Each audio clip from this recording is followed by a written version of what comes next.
Tomato দিয়ে গুঁড়া মাছের চচ্চড়ি খেতে কিন্তু দারুণ। আজকে আমি এই রান্নাটাই করছি। এর আগেও একদিন রান্না করছিলাম, আমার জামাই খেয়ে বলছিল অনেক মজা হয়েছে। এই জন্য আজকে আবার রান্না করতেছি, তো ভাবলাম তোমাদের সাথে একটু শেয়ার করি আমার এই রেসিপিটা। তোমরা দেখতেই পাইতেছো মাছগুলো সুন্দর করে ধুয়ে নিছি।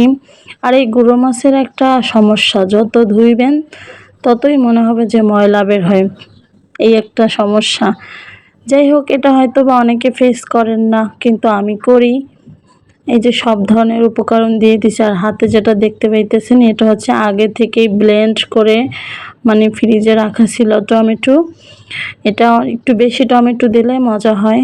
এই যে আদা রসুন দিয়ে তেল দিয়ে আলতো আলতো করে মাখাইতে হবে, যেহেতু এটা গুঁড়ো মাছ, ভেঙে যাওয়ার সম্ভাবনা আছে। যাই হোক, এখন হচ্ছে চুলাতে বসিয়ে দেব।